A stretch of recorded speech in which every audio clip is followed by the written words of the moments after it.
Hello everyone, welcome back to Pandey and today we are going to start the chapter Footprints Without Feet.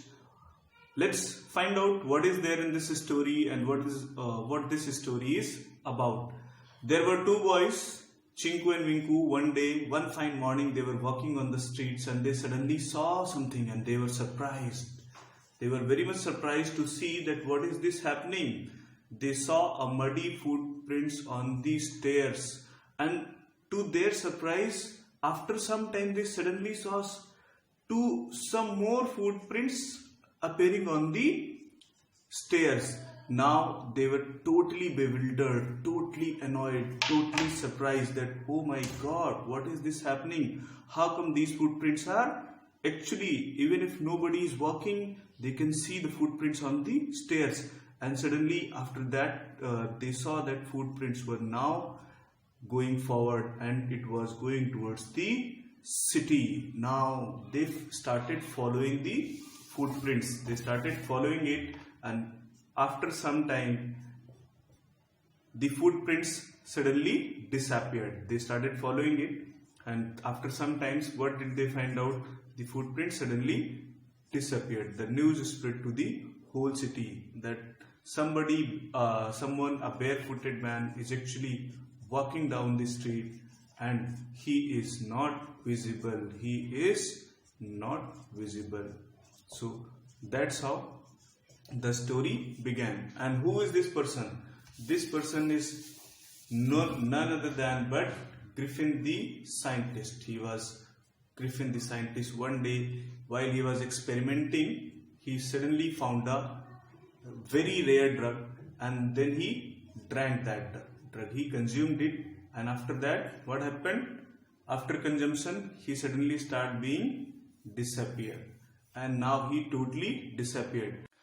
Since Griffin was very lawless person, therefore his landlord never liked him, and he always wanted to throw him out. And he just said, "You idiot, just get out of my house and just get out of my way. Never show me your face again." And to revenge this, Griffin did something even more dreadful. What he did was he actually burned his house. One day when he drank that medicine, and then he suddenly, when he became disappeared, he came with a matchstick burning, and then after that he threw it on his house, and his house was on fire.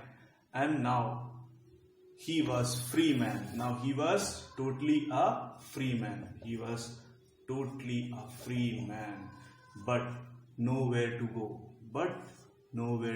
Where he should go, what he should do. He was therefore very much wandering on the streets.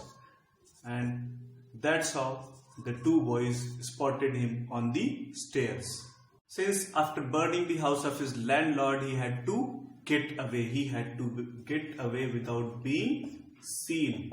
And that's why what he had to do without being seen, he had to throw his clothes. And that's how now he became without clothes. Now he was not wearing anything. He was totally barefooted and totally a wanderer without a cloth, without money, and invisible on the streets of London. And that's how the two boys had spotted him. And while running away, he suddenly set his foot on the mud, and that's how his footprints became visible. When he started walking forward, his footprints became visible, and these two boys, Chinku and Minku, spotted him on the streets of London. They followed him, but he easily actually went away from their eyes, and they could not catch him. But the whole story was actually on the news. But still, this adventure that Griffin has started was not over yet. There were more to follow after this. There were more adventures after this that the Griffin did. But for doing all this, Griffin had chosen a bad time.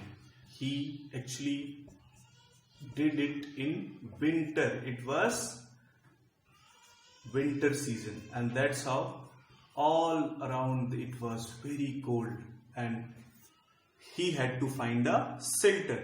And for finding a shelter, he entered into a big London store.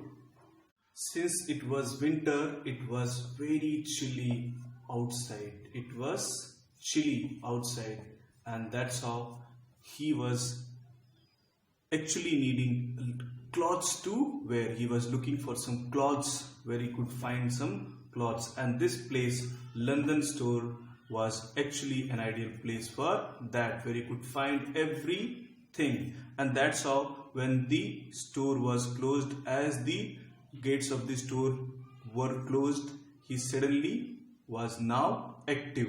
As soon as the store was closed, now he had the luxury of wearing the clothes, and he got the bread, he got the meat, he got the coffee, very free, everything for free, without any expense.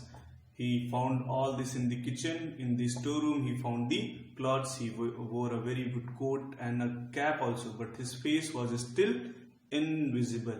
But anyway, now he was not feeling any more cold.